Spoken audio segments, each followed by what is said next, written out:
Welcome to EduRev. Hello everyone.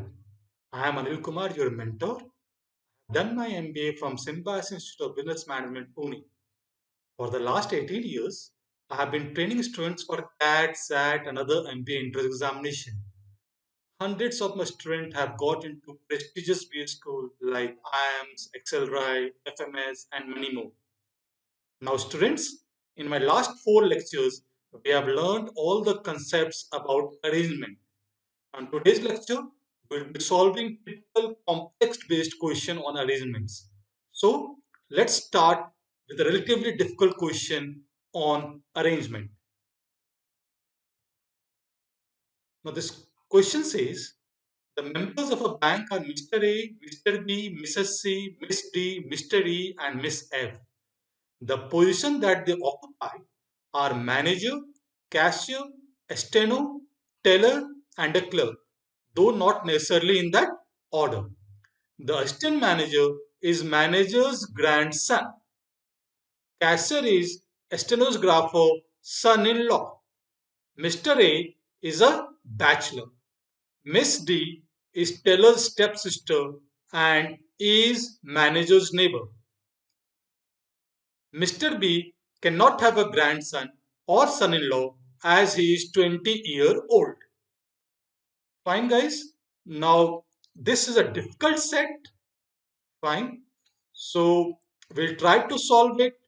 Method which you have done earlier. Tick cross वो वाला method हम लोग use करेंगे बट आप लोग पहले इसे ट्राई करो then we'll move to the solution set. Now first question is, who is the manager? Fine guys, in my previous lectures इस तरह हमने बहुत सारा सवाल किया हुआ है. हमें एक टेबल बनाना पड़ता है.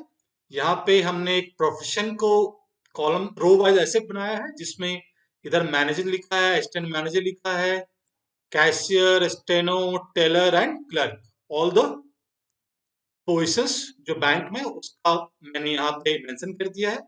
और इधर हमने members mister A, mister B, mrs C, miss D, mister E, miss F. अब इस क्वेश्चन में दो तीन चीज हमें ध्यान देना है. कुछ लोग मेल है जैसे mister A, mister B, mister ये मेल है.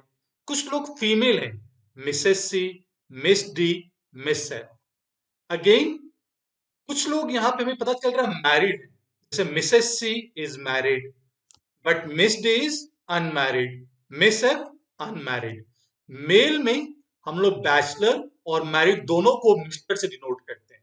तो यहाँ भी पता करना बहुत मुश्किल है कि मिस्टर ए मैरिड है या अनमैरिड है, बट फीमेल केस में बहुत क्लियरली पता कर सकते हैं that C is married, D is unmarried, F is unmarried. तो ये सब हम इंफॉर्मेशन यूज करेंगे वाइल क्रैकिंग दिस क्वेश्चन. ठीक है, अब हम लोग स्टेटमेंट पे आ जाते हैं, खोजते हैं कुछ दैट जो इंफॉर्मेशन पास ऑन कर रहा है. स्टेटमेंट 3 बोल रहा है assistant manager is managers grandson. अब इसका क्या मतलब हुआ कि असिस्टेंट मैनेजर ग्रैंडसन है, मतलब वो एक मेल है. इसका मतलब जितने भी फीमेल हैं वो असिस्टेंट मैनेजर नहीं हो सकती. मतलब मिसेस सी असिस्टेंट मैनेजर नहीं हो सकती, मिस डी नहीं हो सकती और मिस एफ असिस्टेंट मैनेजर नहीं हो सकती.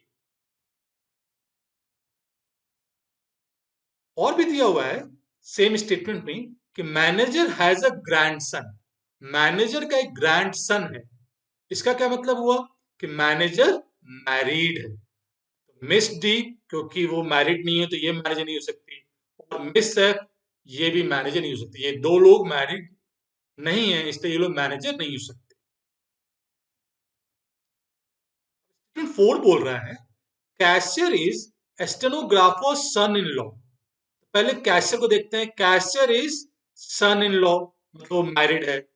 फिर स्टेनोग्राफर उसका सन इन लॉ है, इसका मतलब स्टेनोग्राफर इज ऑल्सो मैरिड. तो both cashier and stenographer is married. इसका मतलब ये हुआ कि मिस डी अनमैरिड तो वो कैशियर नहीं हो सकती और स्टेनोग्राफर भी नहीं हो सकती. सिमिलरली मिस एफ कैशियर नहीं हो सकती और स्टेनोग्राफर भी नहीं हो सकती बिकॉज ये दोनों अनमैरिड हैं. Also, student 4 says cashier son in law है। सन इन लॉ का मतलब वो मेल है। मेल है तो कोई फीमेल नहीं हो सकती।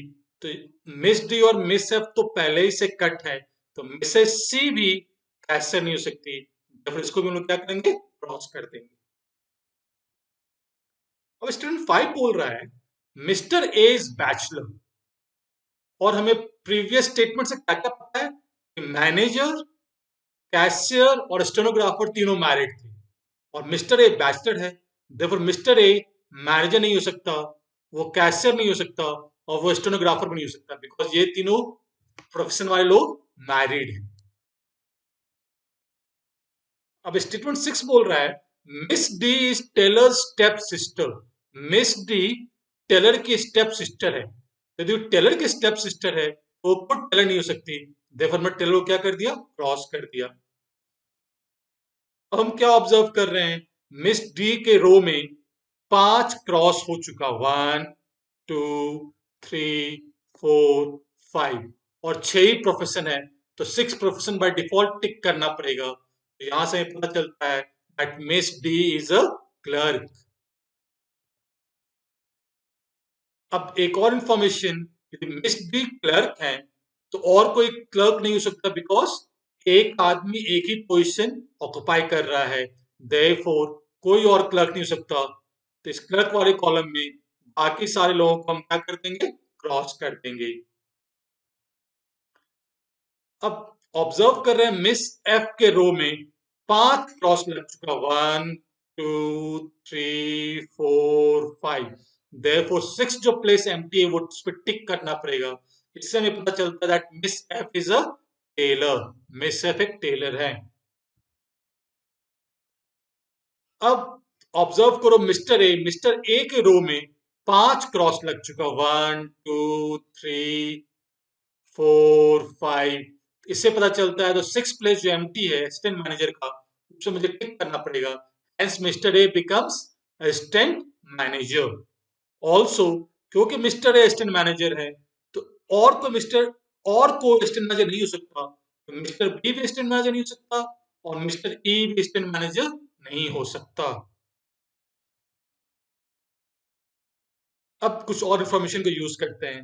स्टेटमेंट 6 बोल रहा है mister A is managers neighbour. वो मैनेजर का नेबर है, इसका मतलब ये वो मिस्टर ई खुद मैनेजर नहीं हो सकता।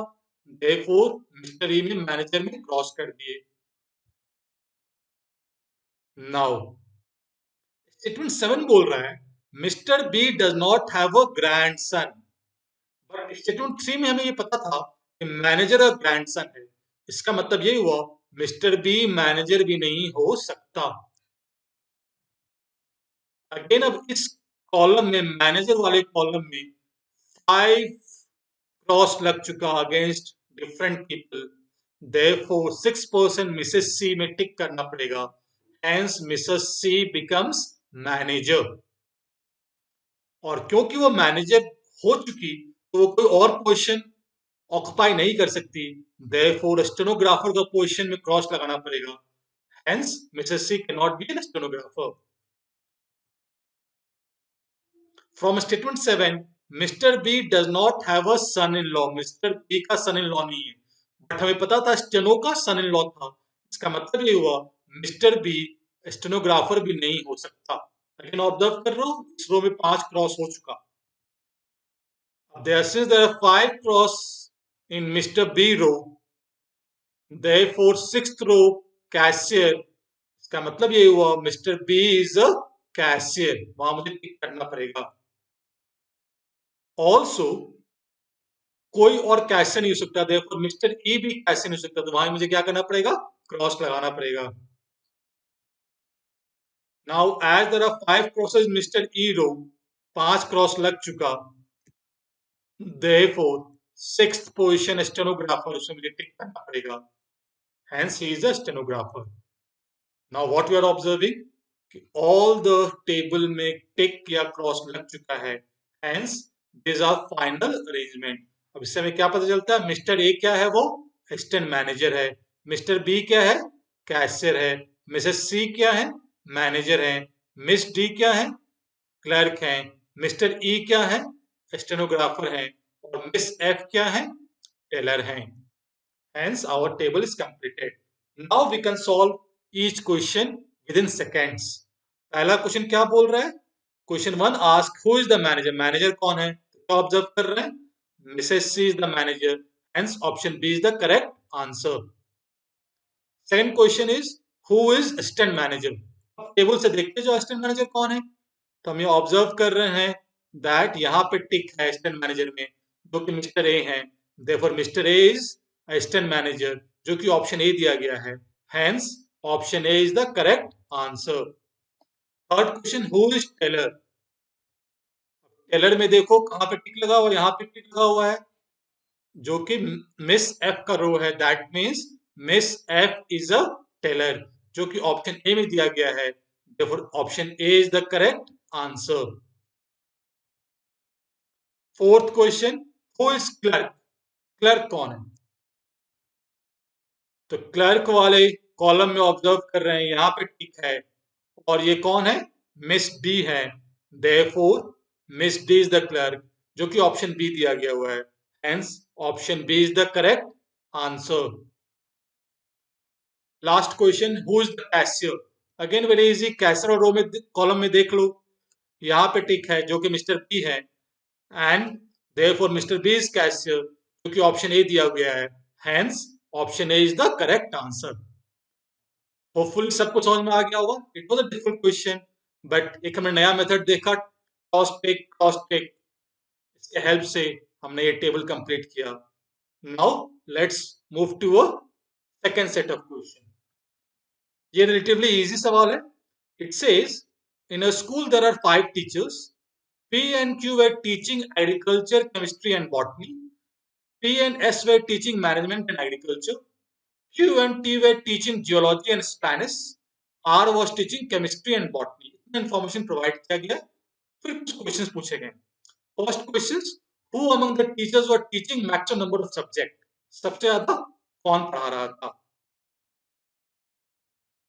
Again, हमने एक टेबल बना लिया, सारे सब्जेक्ट्स को हमने इधर डाला है, agriculture, chemistry, botany, management, geology and Spanish, और टीचर्स को हमने नीचे प्लेस किया है P Q R S T. अब लोग डायरेक्ट इन्फॉर्मेशन खोजते हैं। स्टेटमेंट 2 बोल रहा है that P and Q were teaching agriculture and chemistry and botany. P क्या कर रहा है, एग्रीकल्चर भी टीच कर रहा है, केमिस्ट्री भी टीच कर रहा है, बॉटनी, तीनों में टिक लगा दिया। सिमिलरली क्यू भी एग्रीकल्चर, केमिस्ट्री एंड बॉटनी तीनों पढ़ा रहा है, तीनों ने टिक लगा दिया। This were direct information. Now statement 3 says P and S were teaching management and agriculture. P management भी पढ़ा रहा है, यहां भी हमने टिक लगा दिया, और S agriculture and management, P भी एग्रीकल्चर पढ़ा रहा है बट P एग्रीकल्चर में ऑलरेडी टिक है, और S में एग्रीकल्चर और मैनेजमेंट में टिक लगा दिया। This all are direct information. It's easy question, आप टिक करते जाओ। स्टेटमेंट 4 बोल रहा है Q and T were teaching geology and Spanish. Q का क्या कर रहा था, जियोलॉजी भी टीच कर रहा था और स्पेनिश भी, तो यहां भी टिक कर दिया। सिमिलरली टी भी जियोलॉजी टीच कर रहा था और स्पेनिश भी टीच कर रहा था। और लास्ट स्टेटमेंट, स्टेटमेंट 5 क्या बोल रहा है, R was teaching chemistry and botany. R में हमने केमिस्ट्री और बॉटनी को टिक कर दिया। तो ये हमारा फाइनल अरेंजमेंट बन गया, हमारा टेबल कंप्लीट हो गया। जितने लोगों ने जितना सब्जेक्ट पढ़ा है वो हमने टिक कर दिया। अब क्वेश्चन 6 सबसे पहले क्या पूछ रहा है, हु टीचर्स मैक्सिमम सब्जेक्ट। देखो सबसे ज्यादा सब्जेक्ट कौन पढ़ा रहा है, क्यू। 1 2 3 4 5 सब्जेक्ट आउट ऑफ 6 वो टीच कर रहा है, therefore Q teachers maximum subject जो कि ऑप्शन बी है, hence option B is the correct answer. Question 7, more than 2 teachers were teaching this subject. कौन सा सब्जेक्ट है जो 2 से ज्यादा टीचर्स को टीच कर रहे हैं, तो हम क्या ऑब्जर्व कर रहे हैं, एग्रीकल्चर को 2 से ज्यादा टीचर टीच कर रहे हैं, केमिस्ट्री को 2 से ज्यादा टीचर टीच कर रहे हैं, बॉटनी को 2 से ज्यादा टीचर टीच कर रहे हैं। बट ऑप्शन में क्या दिया, ऑप्शन में केवल एग्रीकल्चर दिया हुआ है।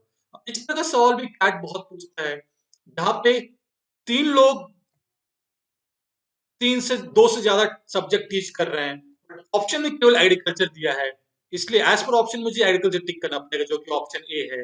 Hence option A is the correct answer.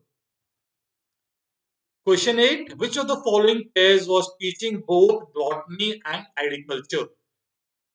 Botany and agriculture कौन pair of teachers? ऑब्जर्व कर रहे हैं P and Q. Botany भी पढ़ा रहा है and agriculture भी पढ़ा रहा है. Therefore P and Q is the right pair, जो कि ऑप्शन ए में दिया गया है. Hence option A is the correct answer. And last question. Who among the teachers were teaching less than 2 subjects? Less than 2 subjects कितने teacher teach कर रहे हैं, या कौन कौन से टीचर टीच कर रहे हैं? यहाँ पे दिया गया है, हम ऑब्जर्व कर रहे हैं कोई भी टीचर 2 से कम नहीं. लेस देन 2 का मतलब 2 से कम, मतलब 1. पर सारे टीचर्स 2 या 2 से ज्यादा टीच कर रहे हैं. Hence fourth option D, there is no such teacher, is the correct answer. Fine guys, it was a easy set. सबको समझ में आया होगा. With this, we come to the end of today's lecture. Now, advising you guys, आप लोग एडुरेज infinity के site पे जाइए और वहां पे start solving question, because practice करना बहुत जरूरी है.